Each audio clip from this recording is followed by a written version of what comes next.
was it, Ian? If it wasn't a ghost, what was it? She bears on them very quickly. She turns quickly with this hideous face. There are two spirits in this building, I believe, but the one down here is not at all friendly. It's just a different feeling comes over you. It's almost as if you think something bad could happen to you.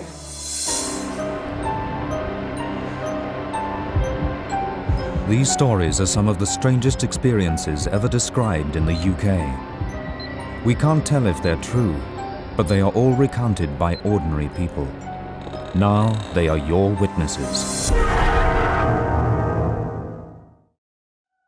Blue Bell Hill in Kent, a local beauty spot that harbours a mysterious secret. Over the last 30 years, there have been over 20 reported sightings of ghostly figures in the roads around the hill. A road ghost could be any kind of ghostly activity that manifests on our roads. That could include vehicles, people, even animals.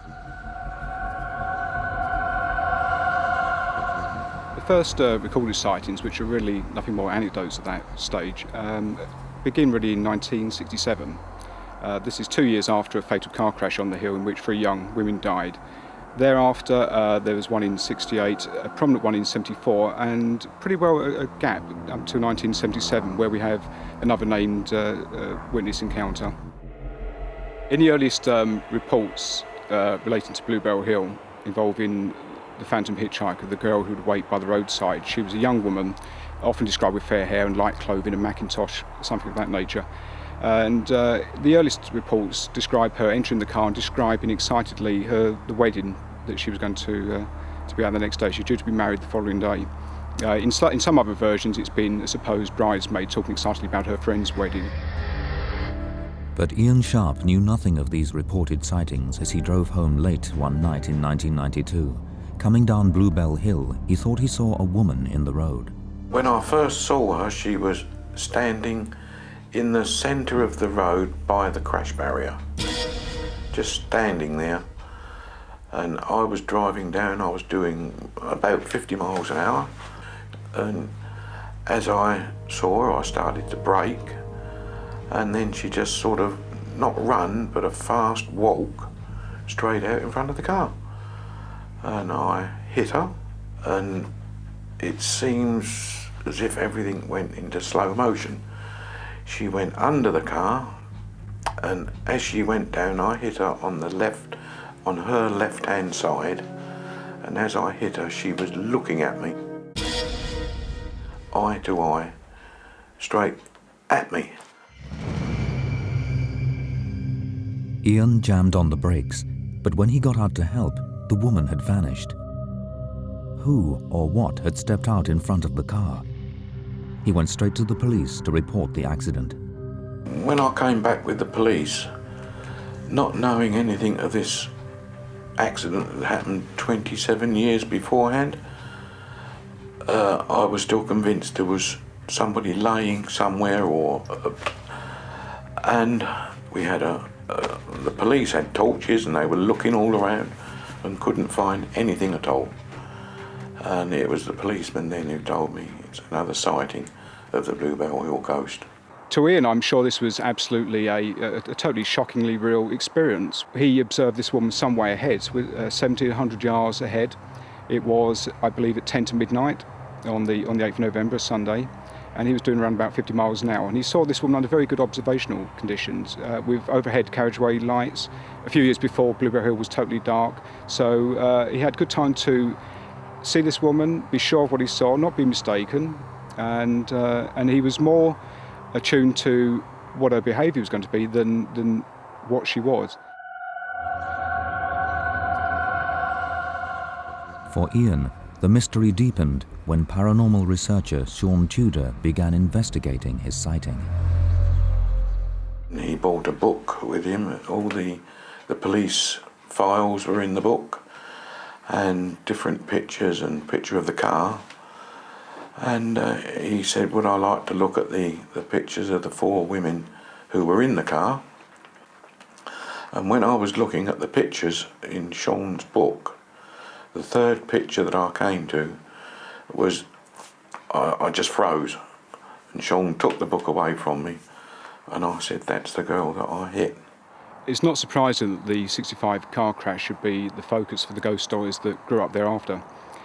We want to assume a connection between tragic or untimely death and hauntings. The encounters at Blue Bell Hill are quite varied. There are 3 characters that are routinely seen, so we can break them down into a young child in the age group of 10 to 13. That immediately differs with some of the descriptions of women in their 20s who were the victims of the 1965 car crash, for one. So we have young women in their 20s, a young girl, and most bizarrely, in 1993, and in some subsequent accounts that have come along from different dates, an old haggard woman in dark clothing.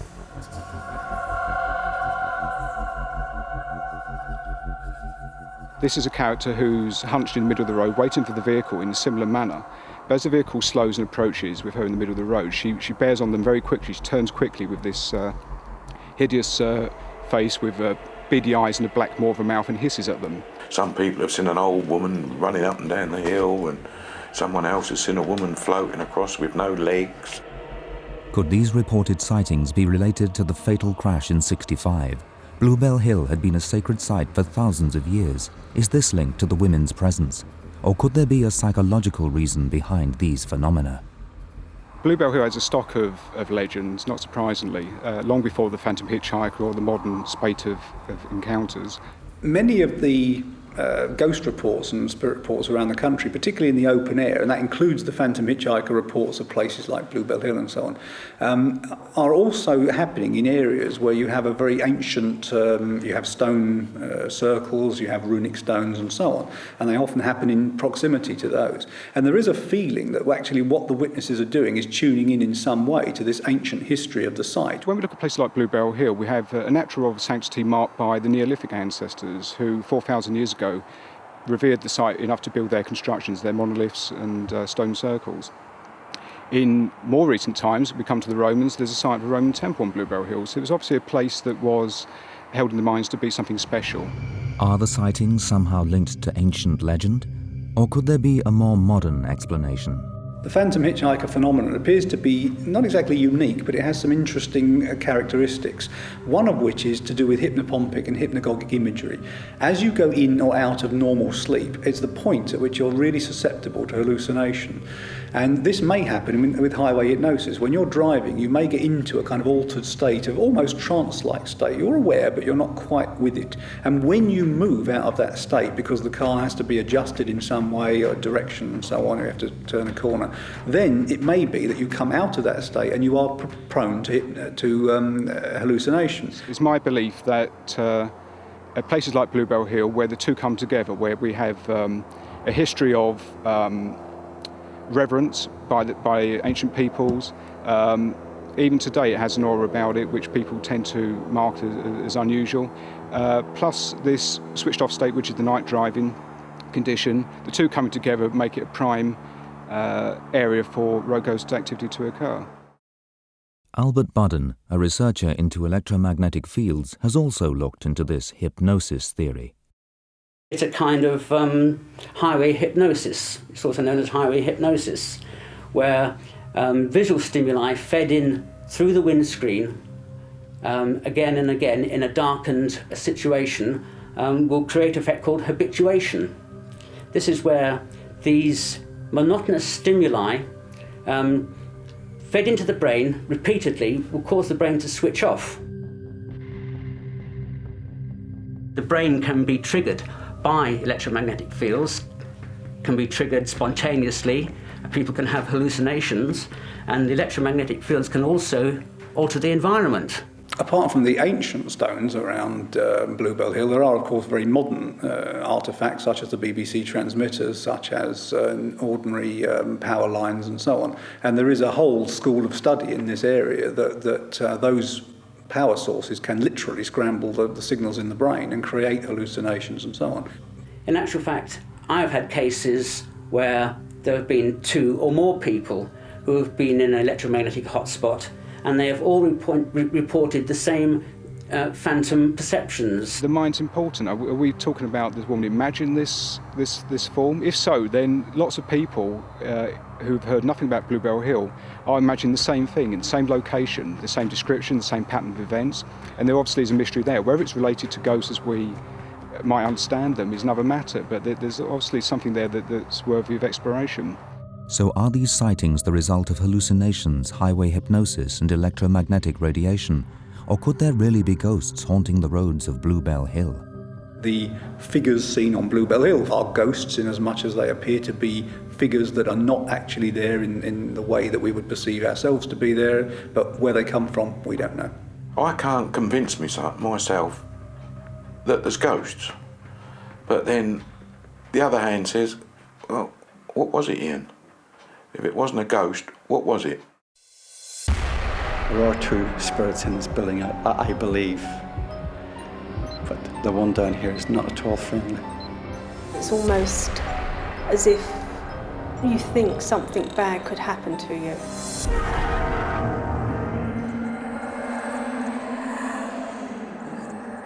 In 1995, a small group gathered in this suburban London house to try and discover the cause of a series of paranormal events. Scenes like this are not uncommon, but these events had not been taking place in an ancient castle or a Victorian cellar.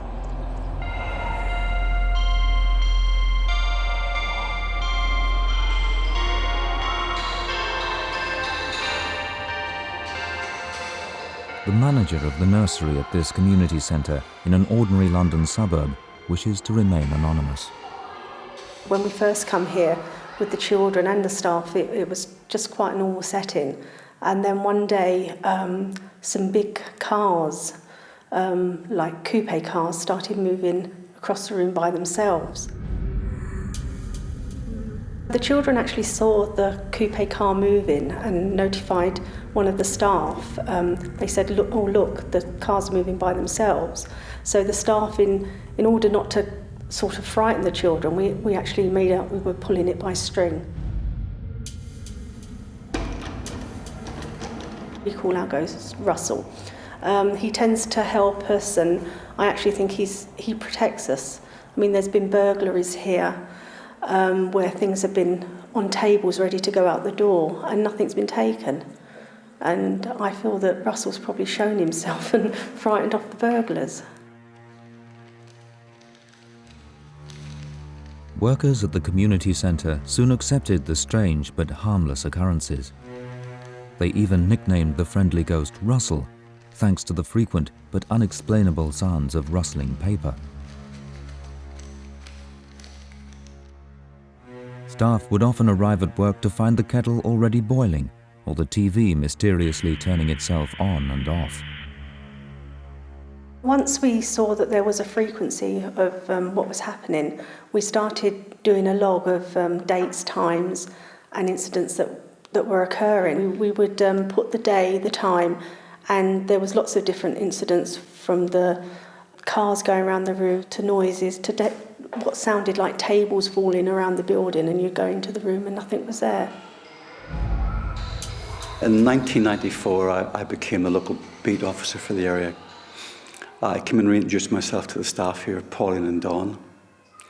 They offered me a cup of tea, and while I was having the tea, I noticed on a metal cabinet an A4 sheet of paper saying Russell's done this and Russell's done that. And I said, well, Pauline, who's this Russell you keep mentioning? Oh, that's our local ghost. I said, you are kidding me, it's a lot of baloney. Very, very sceptical of all of this, you know. I didn't believe any of it.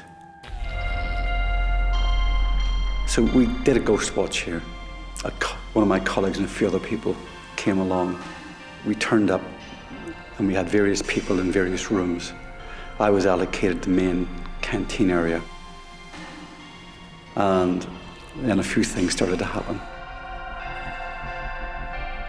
It's about 1 o'clock in the morning and we're sitting there, and suddenly there's a loud ticking noise in front of us. And it's sort of moving around the room. And the girl's asking me about it. I said, oh no, it's just a clock in the corner down there. And then I remembered that the clock hadn't got batteries in it, and that the kids from the youth club had actually tied the two hands together. So it couldn't have been that. At that point, I started to get very jittery. We then heard, in this room we're in now, which is a wit's room, we could hear the wits downstairs rolling about the floor. Now that part of the building was locked up. I didn't have a key for it. There was no one down here. As you've seen yourself, it's well secured from the back. No one could have got in, but you could hear the wits rolling about and being lifted and dropped. Now that really did frighten me. And it was then I started to realise, well, there's more to this than meets the eye. Paul Doran's skepticism was blown away by his ghost watch experiences. Desperately searching for a rational explanation, he called in paranormal investigators from ASAP, the Association for the Scientific Study of Anomalous Phenomenon. The purpose of coming to here is not, in fact, to try to prove that ghosts and spirits and poltergeists exist. That would be a far too pointed a way for us to approach our work. What we come here to try and do is be open-minded about what might happen, about what has happened, and to bring some scientific rigour to the examination of that. Having put a team together, basically what we do is we come in to stake out the place, if you like. We'll call them vigils and so on, and that would include us positioning people in different parts all over the building, controlling the environment so that, for example, we know that no one else can enter the building, we know where we are at any given time, and we even have what's called an EMU, an environmental monitoring unit, which monitors the whole building while we're in it. We try and bring in a balance of viewpoints. So we bring in believers who believe fervently that, that ghosts and spirits are the dead, etc. We bring in as sceptical a bunch of people as we can do as well, so that rather than trying to sort of investigate from the point of view of something we already believe in, we already come in ready to argue with each other in the most constructive way possible. During several overnight vigils, the investigators witnessed a series of unexplainable events. These strange occurrences were consistent with the stories they'd been hearing from the staff at the centre. An incident I recall was in the gym area down here when there was a punch bag hanging from the ceiling, motionless, and we would always steady anything like that. We would always make sure the environment was controlled. And this punch bag just started swinging. Now, again, we did have the environment controlled. No one was near it. No one should have been able to move it from physically walking about near it or anything of that sort of thing. And yet, spontaneously, it seems to have started. It's very difficult to explain that. We're underground here, so wind doesn't really come into it. The place would have been closed up properly. The walls are very, very thick here. So that one, again, we thought was something quite strange. A key discovery by the ASAP team confirmed what workers at the centre had already suspected. Russell, the friendly ghost upstairs, was not the only presence. There was another source of the eerie events in the basement, which did not appear to be quite so affable. In this building upstairs, there's an atmosphere. It's friendly. It's like Casper, your friendly ghost from the movie. But you come down here, it's very oppressive down here. Can be very frightening down here. And I'll be honest with you, I don't want to be down here. There are two spirits in this building, I believe. But the one down here is not at all friendly. When you go downstairs, it's just a different feeling comes over you. It's almost as if you think something bad could happen to you.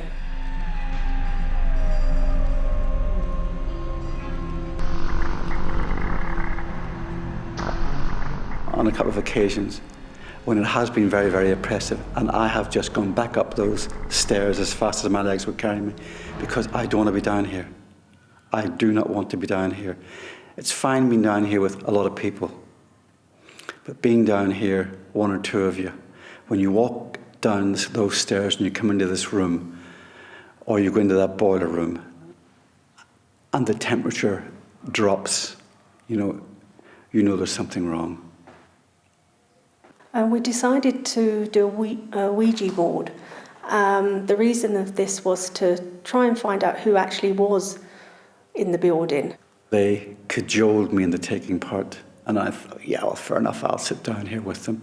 So I sat down with them, thinking to myself, well, I'll see who's pushing this glass around this board the hardest. That was my whole idea, was this is going to be a hoax. Sat down, and suddenly they've started the ball rolling, and then it comes through a message for Paul, and I'm going, yeah. And then we just said, well, who is it?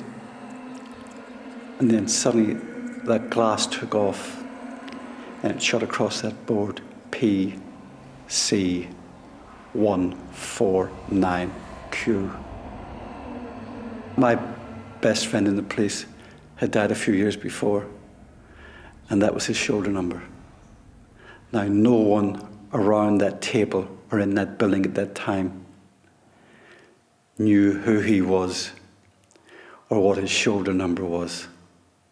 And at that point, I jumped up from the table.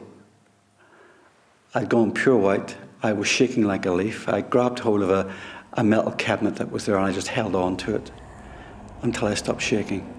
And I refused to go back into that circle.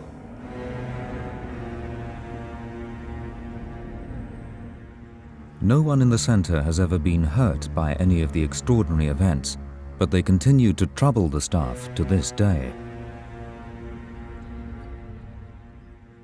I haven't got an answer to why they're here. I don't know. I think they're asking for help, in my opinion.